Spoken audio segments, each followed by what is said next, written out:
So, Zach, everyone knows about Ghostbusters and how good it is and why they like it. It was Ghostbusters. It was Ghostbusters, and there's nothing else quite like Ghostbusters. And they don't want to try and make something that is almost like Ghostbusters, but isn't Ghostbusters, because then everyone gets upset, and that's how wars are started, and no one likes that. Very few people survive. But there's a new Ghostbusters movie coming out. You might have heard of it, called Afterlife. And Ghostbusters Afterlife has a lot of people excited.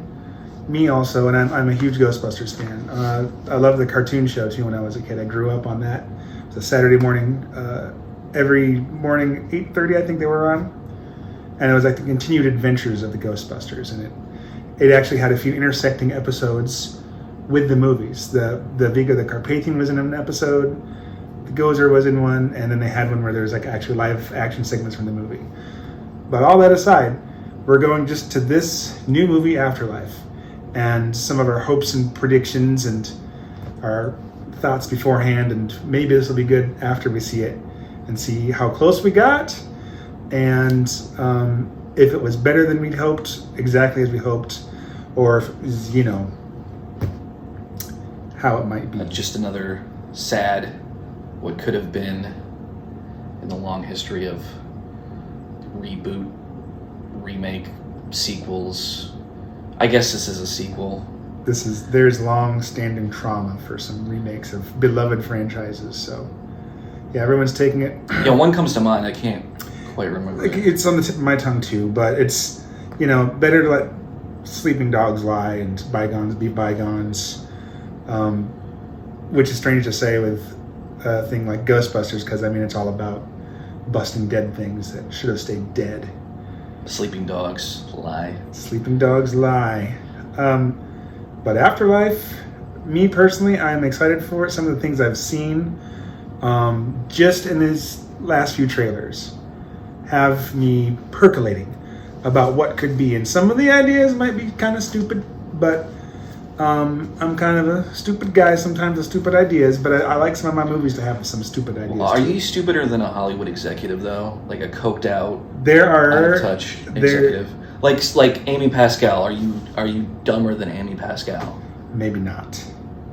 But I feel like there's more people in Hollywood now, and some of them might have unique ideas about what they want to put on film, which would be nice for a change, because a lot of what we've seen has been done, and it's kind of formulaic, you'd say. Mm-hmm. I'd say formulaic is a good word, where you just already know beat for beat, oh, this is about to happen, that's about to happen. And we've seen in the trailers, like a lot of the scenes, they're not giving everything away, but we know who the Ghostbuster who passed away is, obviously. That's going to be Egon Spengler. R.I.P. Harold. Yep, Harold Ramis was the OG Ghostbuster. So we know he's gone and he's beloved. So they've got to do him right in this movie, or it's going to be a revolt. Because in one of the trailers, at least, we see Dan Aykroyd's hand and Dan Aykroyd's voice come out. He answers the phone and says, "We're closed," and he hangs it up. So we know that there's at least one Ghostbuster coming back, at the very least. At least one.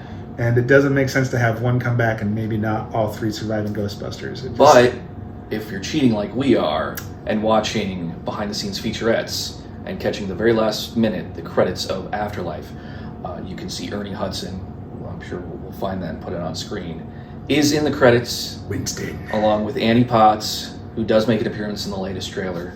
So the likelihood of getting all the remaining Ghostbusters is quite good, and playing their original roles, obviously. None of this parallel universe, cab driving, psychic talk show host thing. Hurts. I don't know. But we won't talk about that movie. No. Or is it sexist to not talk about that movie? I don't know. Remember when Angry Video Game Nerd refused to review the movie, and he was, basically a wife beater after that. Yes, he was nearly destroyed by not wanting to watch a movie he didn't want to watch. Yeah. It's fine, it's like some people like Hawk the Slayer, and like some people don't. What is that? There's some movie called Hawk the Slayer. It's like Conan, but it's like Conan watered down after like a hot summer beverage. You I get think like you're a making nice, this up. No, it's Hawk the Destroyer or Hawk the Slayer, Hawk something like that. I don't know.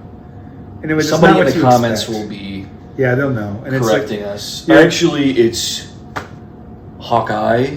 You're expecting Slayer. something good. It's hot out. You take a drink and the ice is melted and it's watered down. It's still that flavor, but it's a bitter disappointment at the end. And that's that's the exact opposite of what I'm hoping for Afterlife. And I have some ideas. Like I said, they might be stupid. They might be so stupid they just might work. Some would say stupid like a fox.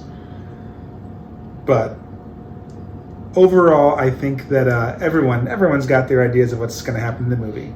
And the trailers make it obvious that the two kids are the grandchildren of Egon Spengler.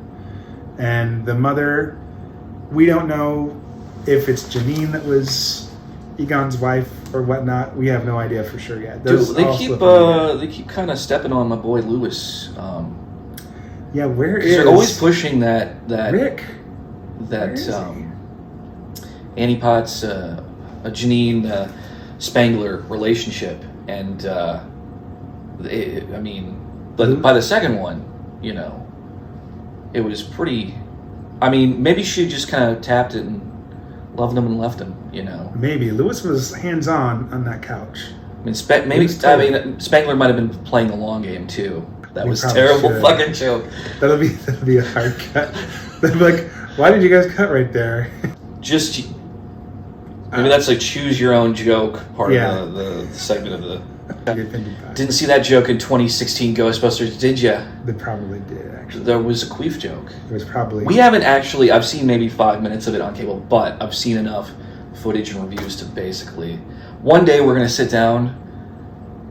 We contemplated, doing a retrospective of the whole franchise, throughout the years, and neither one of us have actually sat down and watched 2016 Ghostbusterettes in its entirety. I didn't want to, and I've also got the excuse I'm poor. You can see as my current ensemble. Well, I mean, they're probably using Blu-rays as doorstops now. They probably are. Or what are those shooting things? The clay pigeons. Oh yeah. Skeet shooting. So yeah, I'm not quite as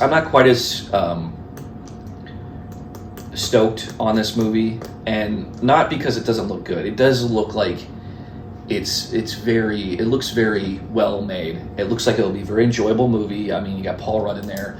I mean, you can't really go wrong. They got the Stranger Kids, thing to it, and Wolfhard. But it really feels like, it's like Ghostbusters is like the franchise is a forest. It's Mother Nature, and on the one hand, you have, Ghostbusters 2016, and they just want to just strip mine the land and tear down all the trees and take all the resources and get everything the nuts out they can out of it. And on the other end, Afterlife, I'm getting very hippy dippy, heartfelt Gaia. It just makes me fucking sick. I don't.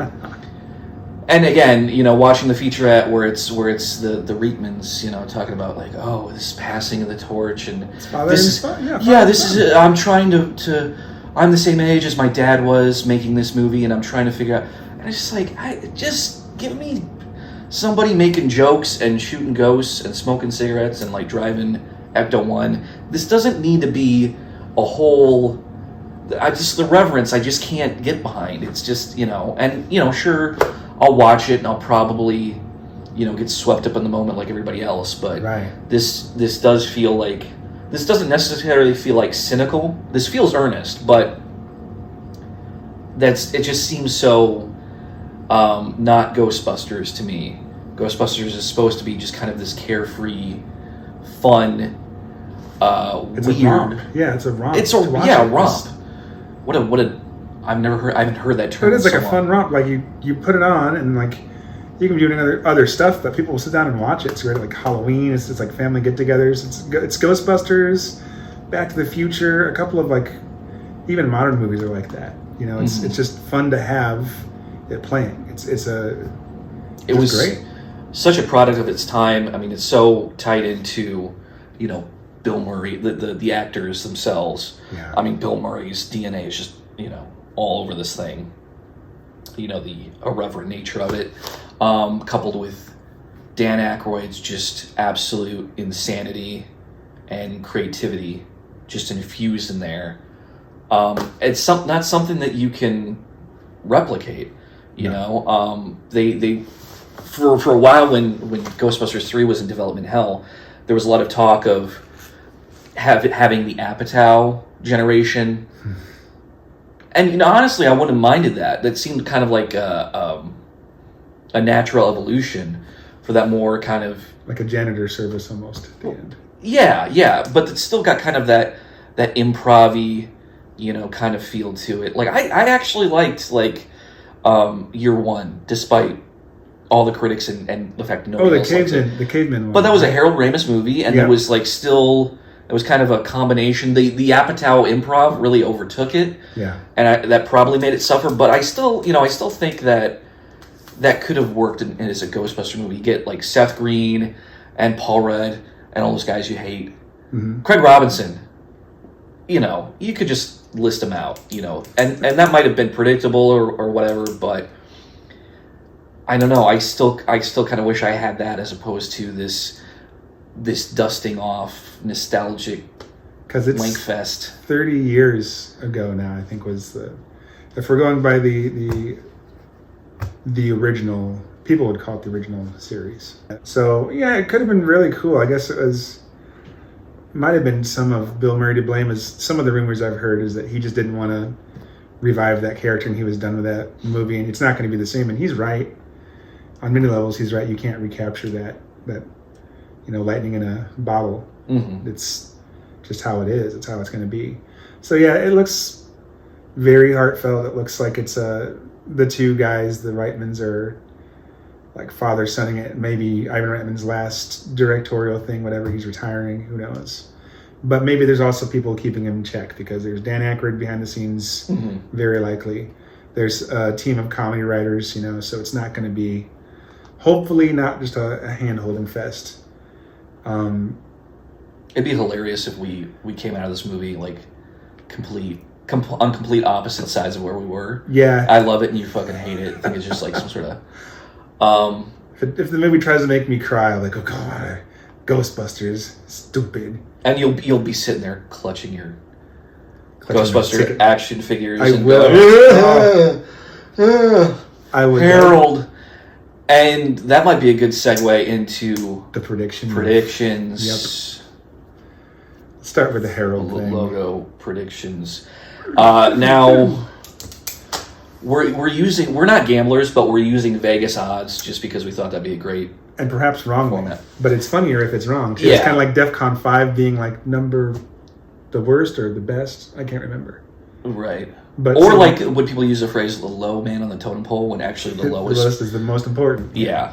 So, you know, if we don't use Vegas odds in the correct way, you know, please complain in the comments, and we'll be sure to not give a fuck. Somebody's gonna read them. Yeah. I mean, chances are nobody's gonna do it. This is most likely the first video for this channel, so. The odds of anybody seeing this, you know, are Vegas odds. So predictions for Ghostbusters. All right, predictions for Ghostbusters Afterlife. Now we've sat down and kind of, you know, we've all seen the trailers. We all kind of know what to expect, but we figured we'd have a little fun and you know, figure out what our most likely predictions are. What are the Hail Marys? What are some things that might happen? You know, what are some of those stupid ideas you have that we're kind of thinking what a Hollywood executive or the mind of these overly nostalgic Reitman guys are going to be like, oh, that's going to be so great. That's going to be so moving. The gravitas. What if Slimer is back, but he's got a kid and a strange son. Did that happen in the other movie? Didn't they have? Like, no, they had. Family? I think they had Slimer driving a bus. That was in Ghostbusters too. No. I think Slimer found a female Slimer. Okay. And then they had a Slimer graphic kids. sliming scene. That's a horrible. I would never have predicted that. See, so there are people as stupid as me in Hollywood. Right over the 9/11 memorial site. Wow. Gravitas. Just no respect for life. If I was a ghost, wow. This is why I should be making these movies. Distasteful and moving. Well, yeah, Slimer will be back. I think, at least as a cameo. Or at least as like a juice box drink. Oh, so the Slimer will definitely, yeah. Or a Slimer-like creature. Yeah, and then you can see one in the trailer. They're chasing down a ghost, and a lot of people thought that was Slimer, but he's a different shape, different face, and everything. It looks like a Slimer baby, or he does. Actually, it looks like the Slimer from the Extreme Ghostbusters cartoon version. More gray and weird. No, he's green. I don't. They never really explained Slimer, and I always kind of took it as like that he's been a ghost for so long that basically he's down to his id. Yeah, because it's like he's just eating and like that's all he seems Food occupied and with. Sliming, that's what he does. It'd be nice if we got a little more insight as to how the afterlife and ghosts work. We need a little bit more of that Dan Aykroyd. Yes. He's all mania about that in there. Yeah, he's all about the paranormal. So maybe this will be part of it. The Afterlife is the title. So. Okay, so Vegas odds for Slimer coming back. That's like 1-1, right? Yeah, Slimer. 1-1 odds on Slimer coming back. Now we did look up 1-1 means. It's basically a 50-50 chance. Yeah. It's I always thought really 2-1 was 50. Yeah, 1-1 is basically like it's such a good chance that like there's no reason to bet against it. We tried to look up Vegas. We're not going to the racetracks anytime soon. Let's put it that way. And, so continuing character appearances. So we broke it down into how many Ghostbusters are likely to appear. Starting with the remaining Beatles, so to speak. Right. I think the odds at this point. So we know that Aykroyd's his hand is at least gonna make an appearance. That's his hand. He's a voiceover. At bare minimum, he's gonna have a cameo. And he's in that same bookshop. It looks like from Ghostbusters 2. Yeah, or they've relocated. Books. Yep. Ernie Hudson, as we said before, is listed in the credits. He probably took some time off his busy schedule of going to conventions dressed as Winston. Yeah. He brought his suit from home. Sure. I tell you though, we could mention like how we think after we get through the Ghostbusters, how we think they're gonna like pop up in order, possibly, or how they make their grand. Well, let's start. entrance. Okay, let's start with the odds of all three remaining Ghostbusters appearing, and I say 2-1 odds. It's 50-50, yeah. Because isn't that 1-1? 1-1 is so good that you wouldn't even bet against it. But that's 50-50, right? Either it's going to happen or it's not. Right. 2-1 is okay. Not 50-50. Wow, we just really don't know. Jesus Christ! But I think it is a very good chance, all three. Yeah, the big question mark is going to be Bill Murray, whether or not that prick's going to show up, and he's going to. They're going to keep it in their back pocket. They're going to. His voice does make an appearance in one of the trailers. But it's a voiceover from the first Ghostbusters movie. Yeah. Call it fate, call it karma. And it's, that's directly lifted from the movie, so. Right. You don't know. He might have gone back to his show. Nice. Or maybe it's a YouTube show or now. Peter Venkman. So I say, 2-1 odds on all three returning. Now, the likelihood, the Vegas odds on 2 of the Ghostbusters make an appearance, I think that's way more unlikely because it's just going to be weird if you don't have one of them not show up. I think Bill is going to, he's going to get his arm twisted by Reitman, and he's going to have so much money shoved in his face. I think he's a sure thing, honestly. But it might be for the fans too. Maybe. I don't know.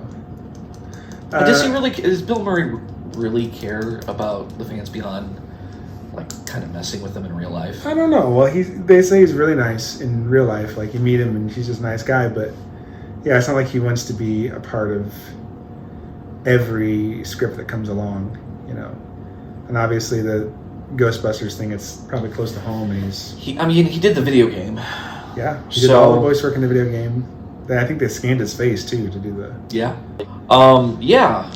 So say 30-1 odds on 2 of the Ghostbusters. Yeah, not good. Showing up. It's the whole package, or it's nothing. It's got to be how it's going to be. Now, I do have like one Ghostbuster as a supporting role. That's like 1-1. That's like a mentorship. You mean like a something beyond a cameo? Yeah. I would have to assume that it's Winston because his name's in the credits. Ernie Hudson in the credits. Yeah. And I could see them like, we can't find any Ghostbusters, but Winston's available because who knows what he's doing.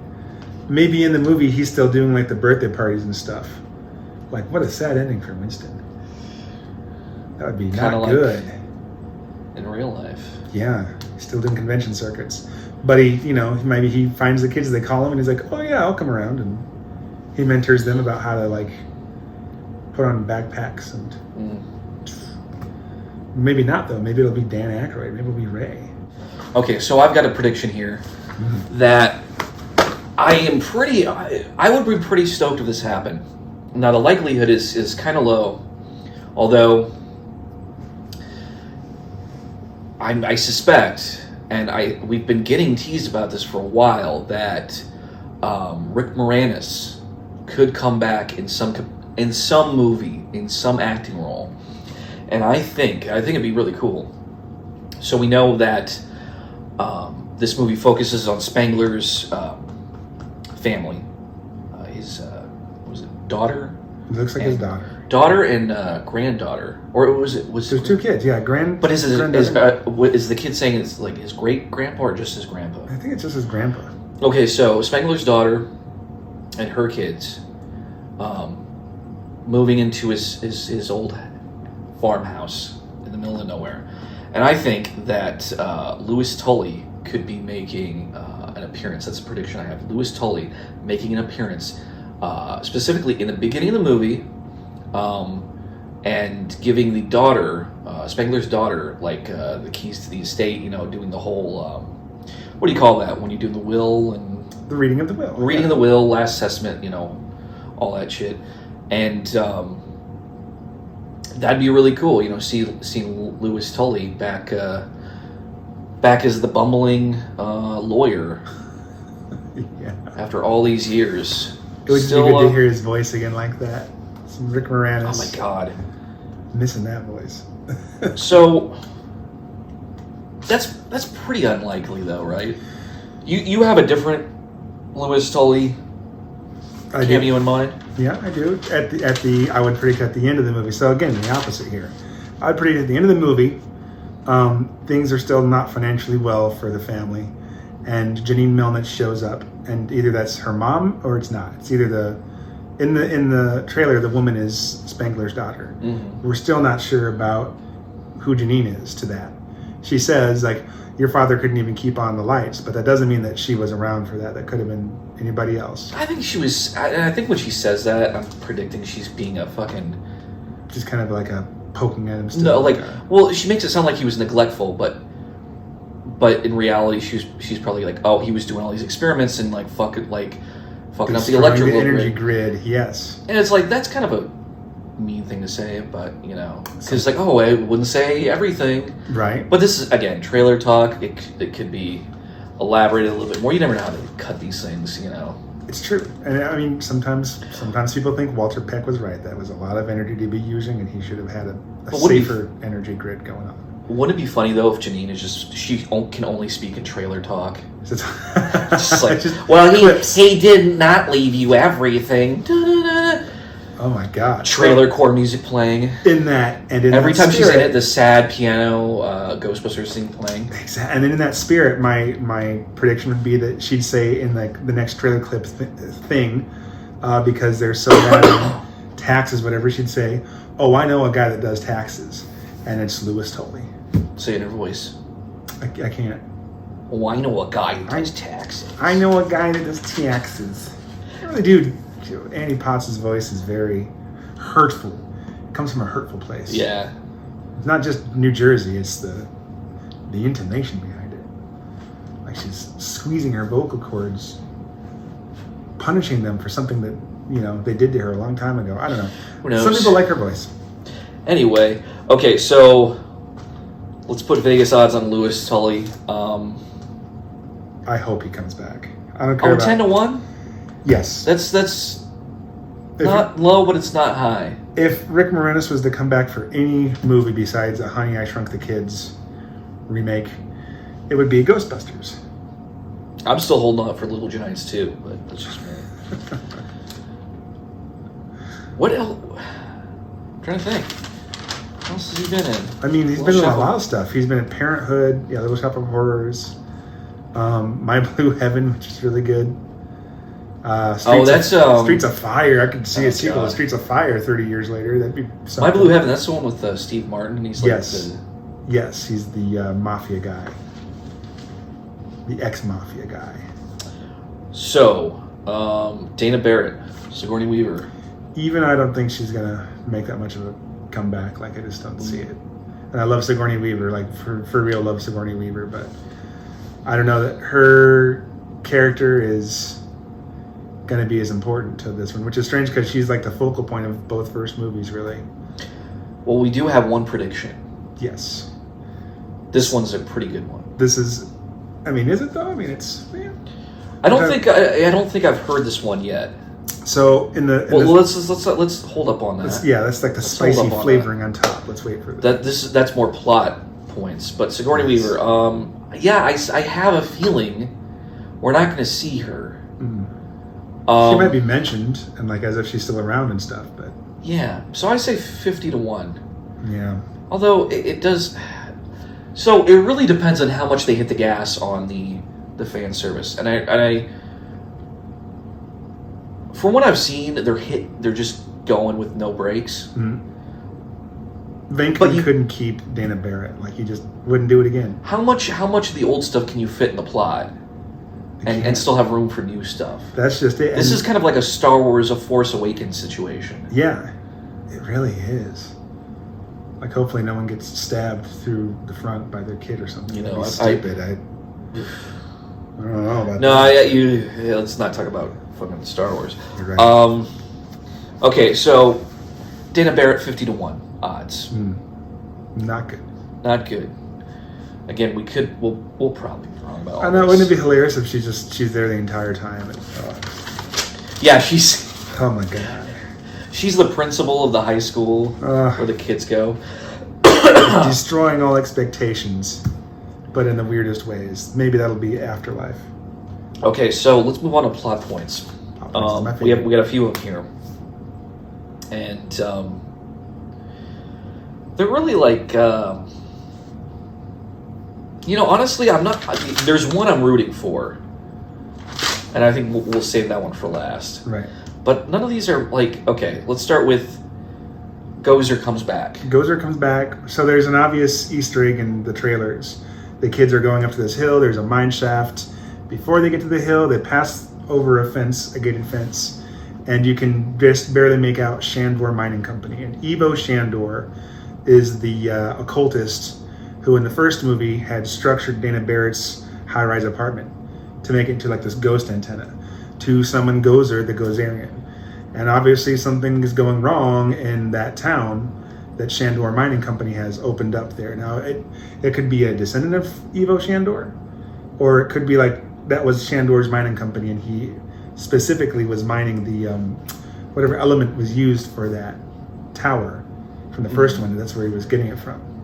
but there's obviously ghost energy that pops up out of there. Yeah, we do see the Zool. Yeah, we see Zool just trashing a Walmart. As it should be. So I think, likelihood is very high. 2-to-1 odds. Gozer comes back. Zool comes back. It seems like, Stay Puft, Marshmallow. Little tiny Stay Puft marshmallows. Ooh, what a twist. It's like it's gonna be a very Army of Darkness kind of thing going on. It is.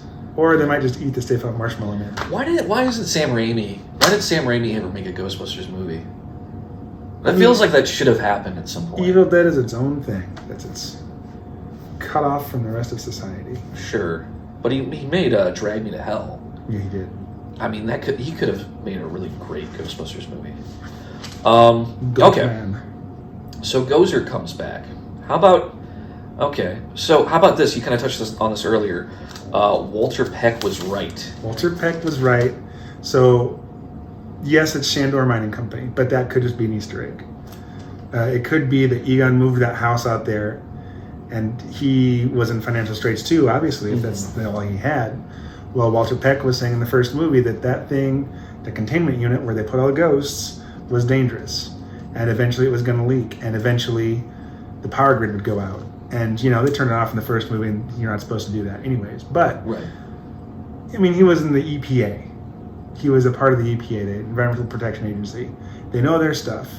And it's possible Egon moved the entire containment unit out to the countryside and buried it in the Shandor Mining Company, maybe buried it underneath that element, whatever they used, because maybe that was supposed to block the ghost energy from getting out. But that could be part of the plot point, is that like Egon moved out there to try and keep the ghosts in. Yeah.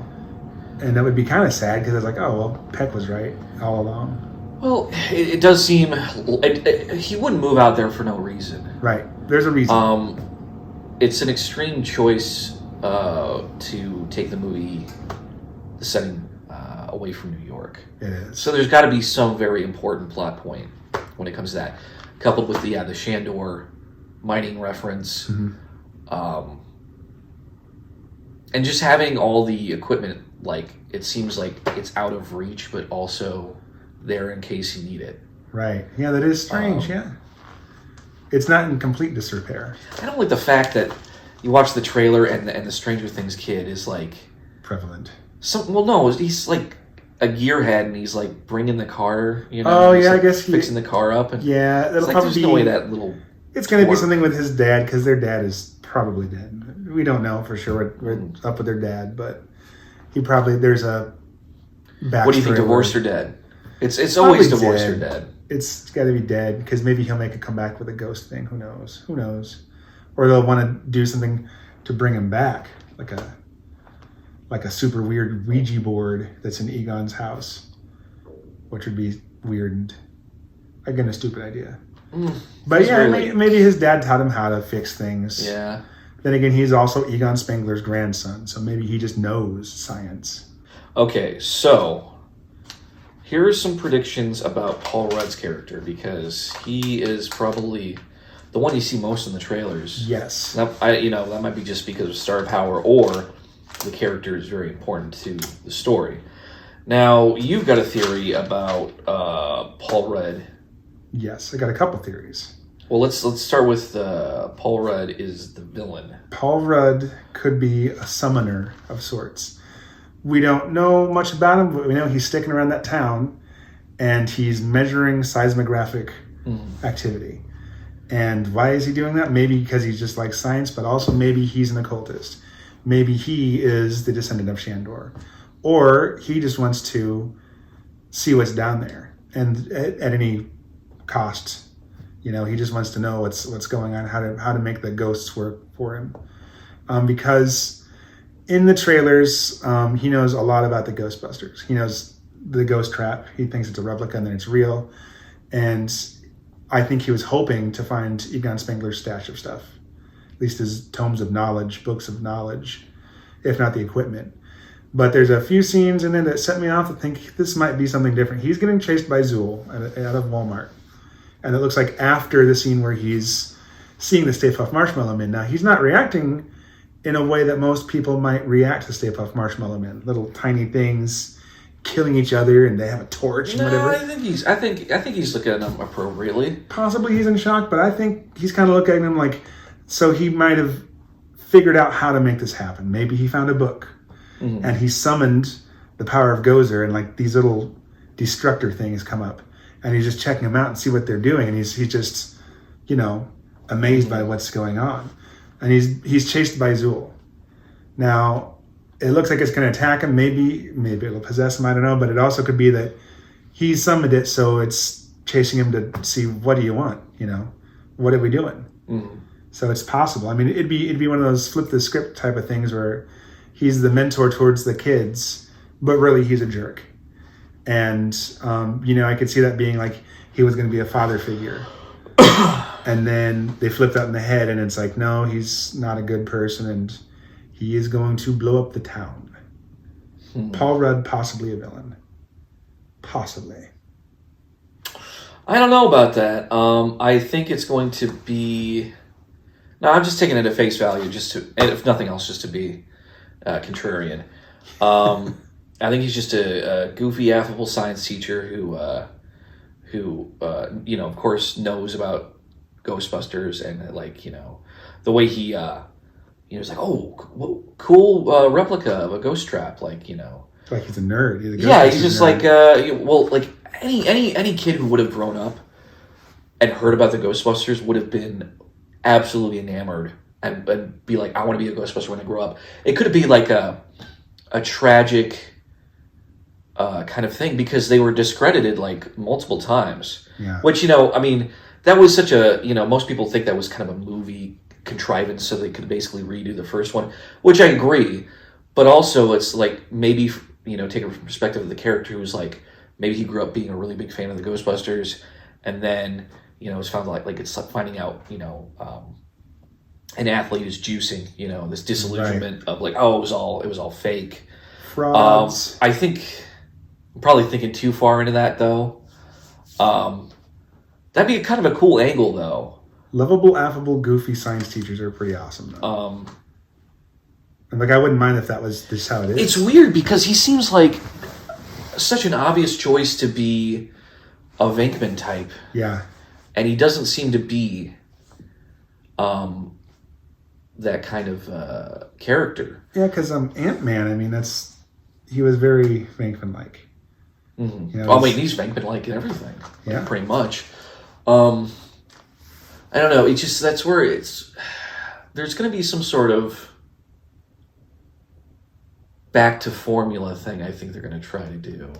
Like, there's going to be a formation at the end of, like, whoever these Ghostbusters turn out to be. Like, maybe a couple of the kids, maybe Paul Rudd, and then, like, maybe, like, Dan Aykroyd, or...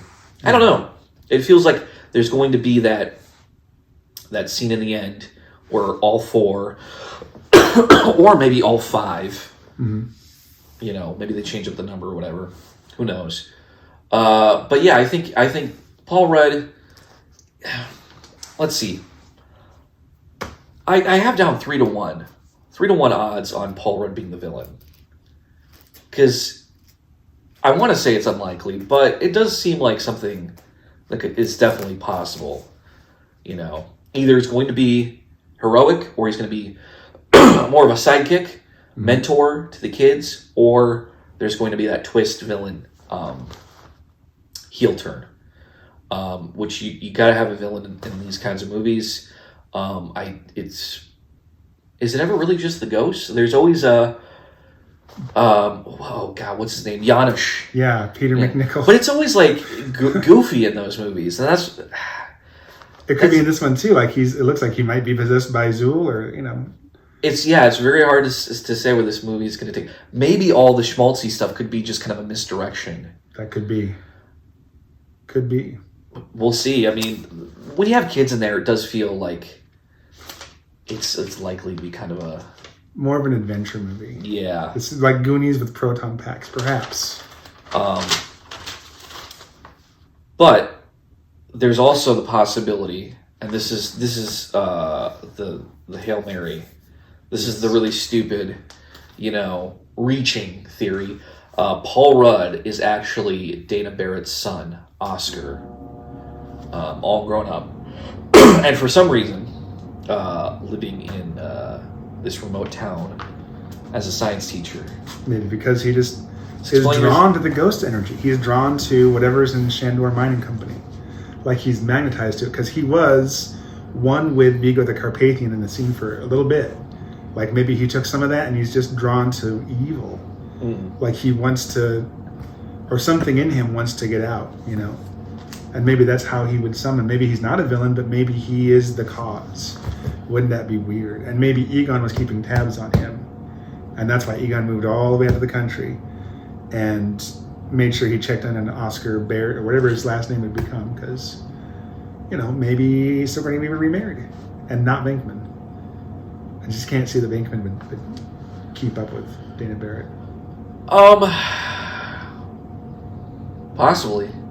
That's where it kind of gets very tragic. Yeah. You know. It'd be so cool if he was Oscar, though. If that's the big reveal, he's Mr. something. Would it be cool, though? I think it would. They keep calling him Mr. So-and-so, Mr. So-and-so. And then someone calls him by his first name, and maybe one of the Ghostbusters is like, wait a minute. And that's when you'd get probably Dana Barrett would be, you know, a Sigourney Weaver. A possibility. Cameo. Yeah. A phone call away or something. Something like that. That's pretty much it. Twinkie references. The Twinkie references. I think if there's a lesson to be learned from Ghost Vages, Ghostbusterettes, Ghosts. Hang on. Vagebusters, Ghostbusterettes. I'm usually so good at puns, and now I can't think of anything. No. Poltergals. But that's not. So poltergeists. But it has to be with the title. Oh yeah.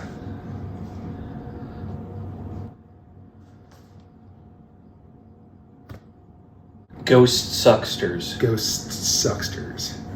Because it sucked. And they were ghosts.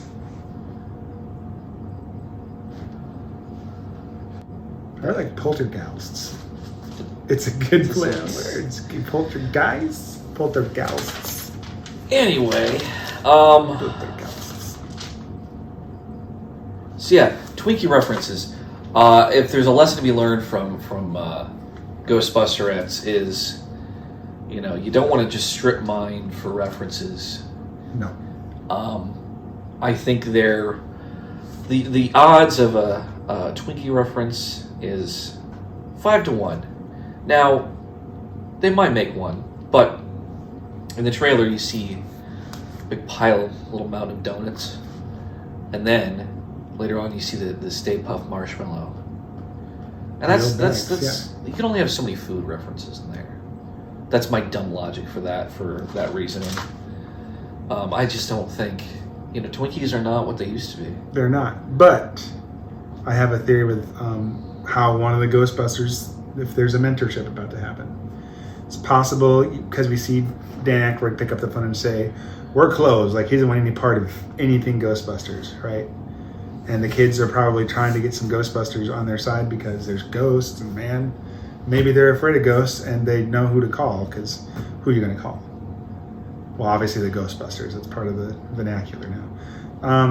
But could be that it's a situation where they don't answer, or Dan Aykroyd talks them out of a tree. They're like, no, kid, just calm down. There's nothing going on, and they don't want to talk about it.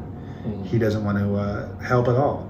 So maybe there's a part where one of the kids, maybe the granddaughter, or the grandson, is sitting down just kind of bummed out. They tried and they failed. The Ghostbusters aren't coming.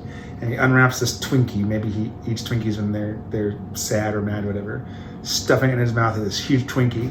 And then this Ernie Hudson voice comes from behind him, like he's sitting on a bench and like, now that's a big Twinkie. Big Twinkie. That's fucking lame. Jesus. It's elaborate, and I know. Jesus. That's what the mind, the stupid ideas I have. I might not be a Hollywood director, but if I was, I could put in some good Twinkie reference, couldn't I? Oh. That's a heck of a Twinkie callback. And a good way to introduce Ernie Hudson into the mix. That's a big Twinkie. Can't you just give us new movies, Hollywood? Can't you just leave well enough alone? I mean, did Egon just like Twinkies? Because he had a Twinkie in the movie, right? So, like, what happens after this one becomes successful? Is this the start of the new generation? I could see this being... I think this is the tapper. I think this is the done one. They might have felt bad for something else that happened a couple years ago. And Ivan Reitman and his son were like, maybe we should just give it a proper send-off. And it's almost like a send-off for Mr. Remus, which we should probably get into that last prediction. Oh, yeah. The possible horror of it all. Or the awesomeness of it. But probably awesome. The horror. What is Grand Moff Tarkin, Peter Cushing horror of it all? You know. Well, except this will be more tasteful. The word tasteful will be used to describe the scene. Yeah. Where, in the end, before whatever, the ghost... climax. The climax of the film, whatever supernatural hobnobbery is, it's about to be extinguished. The little baby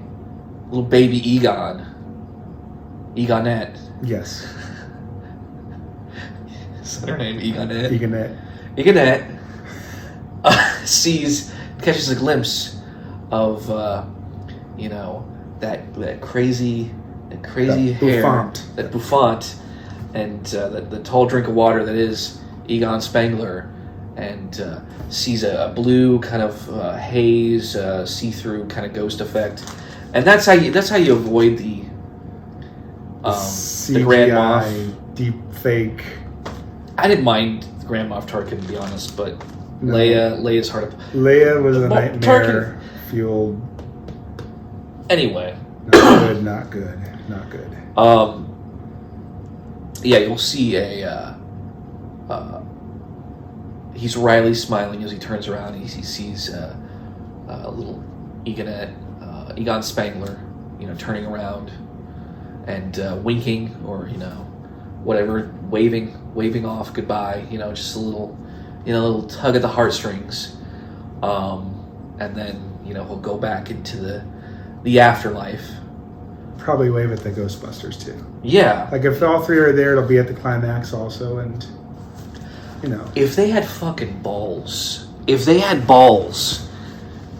remaining Ghostbusters would see. They'd see Ghost Egon, and they'd fucking blast him with the proton packs and throw him in a trap and keep saying, "Fuck Egon, that motherfucker screwed me out of so much money." Ray probably lost his house from the first one. His grandparents. For all we know, that's the house that is Ray's in the first movie that they. That would all would be forgiven. You could have the schmaltziest little, nostalgic, just bullshit movie, and then at the very end, this is all to draw out Egon because that prick, he's going to stay in a trap for the rest of his natural afterlife. Ruined their lives. He might have. That'd be great. That'd be a pretty ending. The odds of that are like 100 to 1. Yeah, Egon returning is like pretty good, but Egon. Okay, so official odds of CGI Egon. Pretty good. What do they do with? Do they pay the family for an appearance? Yeah, image likeness. They still have to release that because it's like his estate, I'm sure. Harold Ramis' estate would have to. So CGI Egon cameo appearance is going to be 4 to 1. And now that I think about it, it almost seems like 2 to 1 or 1 to 1. Yeah. It seems like the most likely thing to happen. And hopefully it's not horrifying. It won't be. I mean, it won't be jarring to the eye because again, you'll have the blue haze, the blues ghost haze, and it'll be more like Star Wars Obi-Wan. It's easier to pull that off in the afterlife than as opposed to just like trying to, get in that uncanny valley, Maybe they'd make it look like Casper when Bill Pullman dies for like 2 minutes. because his ghost comes back for 2 minutes. But what, you think they're going to make him a cartoon ghost? Yeah, all the ghosts turn. Slimer didn't look like that when he died, I hope. No, because Slimer, that, again, my theory is Slimer is just like a degraded... outlasted his, Yeah, there's no human, it's just like... Id. I like that idea. There's probably a half-life to ghosts, like maybe ghosts only last so long. Yeah. It's not like unfinished business.